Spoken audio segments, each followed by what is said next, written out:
Hey, what's cracking all you beautiful creatures? Welcome to Pinball Pinheads, the show where a couple of pinheads try to explore the complex world of pinball and almost succeed.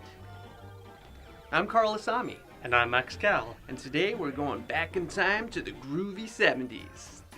What a time it was, man. Richard Nixon and Watergate, the Beatles stopped producing music, the US saw its first commercial large-scale nuclear meltdown at 3 Mile Island. Right. More specifically, we're going back to 1979, smack dab in the middle of a technological revolution. Computers were getting smaller and cheaper, opening up the doors for Ataris, Apples, and Commodore 64s. The Sony Walkman was introduced, which was like the world's first MP3 player. If MP3 players were $600 bricks that can only play an hour of music. These advances in technology made their way into arcades around the world. This meant new games that were never possible before. Games that could talk. So did these games have anything interesting to say, or are they just trying to sound smart like Carl here? There's only one way to ascertain that. Let's probe prior pinball powerhouses previously played in the past with Gorgar.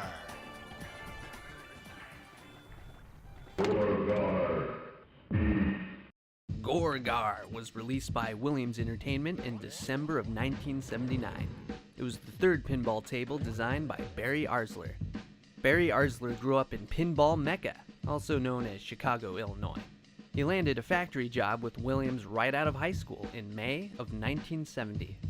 3 years later, he was promoted to an engineering technician position and participated in Williams' research and development. In 1978, Williams found itself short on designers. Feeling confident, Barry decided to share some of his ideas with lead designer and pinball innovator Steve Kordek. Steve Kordek was already a legend in 1978, having been in the industry since the 1930s. He was actually the first to add the inward flippers at the bottom of the pinball tables. Before this, pinball was played almost exclusively with a plunger and by shaking the table. Sounds lame? Well, it's still better than erotic pachinko. Steve Kordek was impressed by Barry Arsler and gave him the green light to design his first table. That table would become Phoenix, which was released later that year. Phoenix had a decent run, and 6,198 units were produced before it burnt out. Following the success of Phoenix, Barry quickly designed 3 more pinball tables to be released in 1979. One of those tables would become Gorgar. Sound design and programming for Gorgar was handled by Eugene Jarvis, who had just been hired by Williams after surviving the disaster that was Atari's pinball division. Gorgar was his 4th pinball table, and his 3rd appearance on Pinball Pinheads. You can learn more about him in our first 2 episodes. Gorgar's speech processing and additional programming was done by Paul Desson. Paul joined Williams sometime in 1978, although details are a bit sketchy. He previously worked with Barry Arsler on the Phoenix pinball table, and would later work with Eugene Jarvis, programming for the 1981 arcade hit Defender. Gorgar's artwork was created by the husband and wife team of Constantino and Janine Mitchell. First hired by Williams in 1978, the couple would go on to provide artwork for 17 projects over the next 6 years. Their output is pretty staggering, as they have credits for 59 pinball tables in all. They also provided artwork for arcade classics such as Joust and Defender. Gorgar was the world's first talking pinball table. And while the feature was an optional addition at a cost of $70, most arcade operators opted to get it, as it was a major attraction. Gorgar's promotional material even included a plastic 45 record to drive the point home. My words are for you. Gorgar Speaks. Listen to the sound. Hear the words. Feel the incredible playing and profit power that only Williams Electronics could generate. Because when Gorgar speaks, the industry listens. Gorgar features 2 flippers, 3 pop bumpers, 4 point targets, 6 drop targets, 1 kick-out hole, and 1 spinner. There's also a magnet underneath the snake pit that catches the ball during scoring. Gorgar's cabinet artwork looks like an album cover from an 80s metal band. It's pretty badass. When I first encountered this table as a young child, I found it striking but also very intimidating. On one hand, Gorgar resembles a demon from my worst nightmares. On the other hand, check out that scantily clad woman in the fur bikini. You can bet that got my attention. They even hired a model to wear a similar outfit for the promotional poster. Gorgar's artwork was inspired by a painting called Into the Underworld by Boris Vallejo. Dang, if childhood Carl thought this woman was hot, seeing this painting would have blown a few gaskets. Boris Vallejo is famous for his work on book covers and movie posters. And now we have an excuse to show you the Aqua Teen Hunger Force movie poster. Yeah, it's so badass. Gorgar's lower playfield pushes the underworld theme, with caverns lit by hot glowing lava and a multitude of creatures from the abyss. Very cool stuff. Although I don't know what these birds are doing flying underground. The cabinet artwork works well, with red flames on the front and human skulls all around. The name Gorgar is written in sharp red lettering surrounded by black, indicating the underground setting.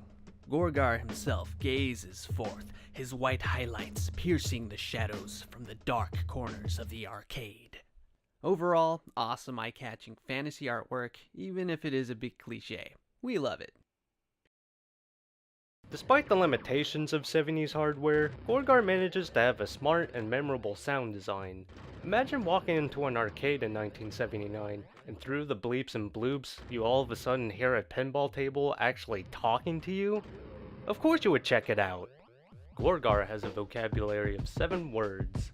Gorgar, speaks, beat, you, me, hurt, and got.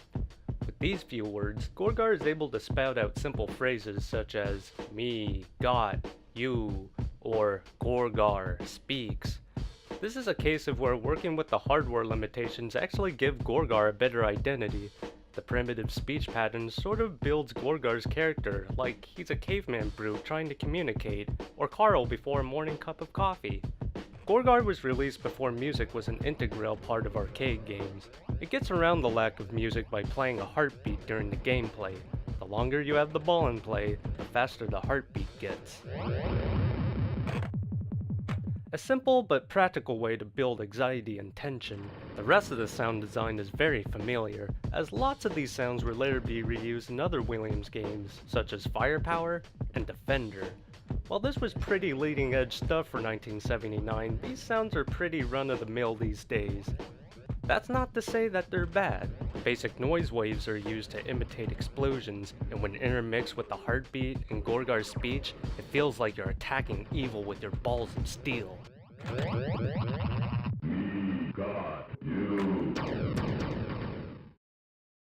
Compared to many modern tables, Gorgar's playfield is left fairly open and uncluttered.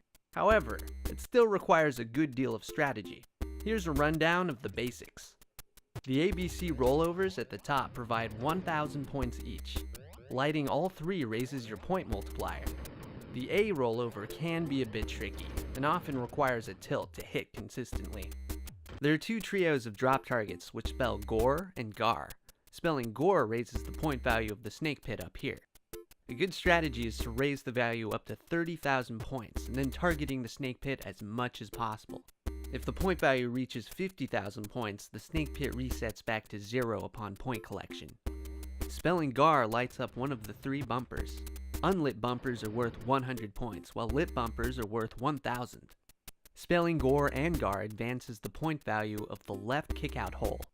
Spelling Gorgar twice raises the value to 15,000 points, which can be repeatedly collected as long as you don't advance the value again. Spelling Gorgar 3 times advances the value to an extra ball. Once an extra ball is collected, the value is reset back to 0. You can only earn 1 extra ball per ball. Gorgar has 3 point targets on the right and 1 on the left. These targets are worth 1,000 points when unlit and 2,000 points when they are. Hitting all targets advances the snake pit value to 50,000 points. Completing all the targets 3 times causes an arrow to cycle between the targets. Hitting a spot target while its arrow is lit raises the endgame bonus.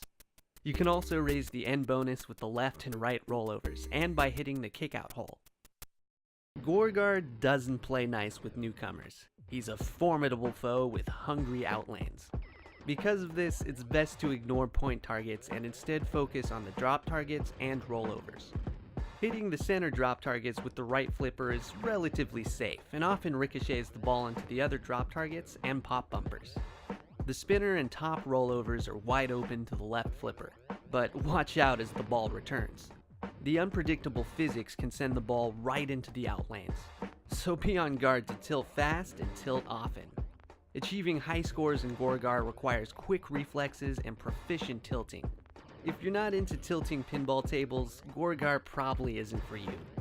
The most dangerous shots on the table are the point targets and slingshots. Slow-moving balls can't escape gravity and end up in the outlanes. Fast-moving balls move too quickly to react to with a tilt. It's a dangerous game that usually isn't worth the reward. Gorgar lacks multi-ball of any kind, which is a deal breaker for some, but we actually don't mind. The open table and straightforward rule set is actually kind of refreshing. It's just you and you alone, equipped with a single metal ball, one-on-one against the Demon King Gorgar. That's a hero's tale right there. All in all, Gorgar is one of the great tables of its day, and it was a smash hit with over 14,000 tables produced. Many cited as among Barry Ellsler's best table designs, and even German metal band Halloween has a song named after Gorgar in their 1985 album, Walls of Jericho.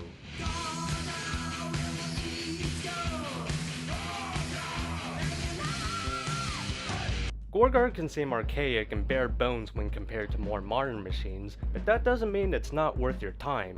The soundscape and art design is incredible, and the table goals are well designed. The focused gameplay and awesome theme makes for an intimate experience that drives us to wage war against the Demon King. That's why we think it's a great title for your virtual or physical pinball collection. Gorgar may be a monster, but he's a monster we love to fight. While demon-possessed pinball tables are scary enough, there are far spookier things out there. Next time we'll be taking on one of the scariest tables of them all.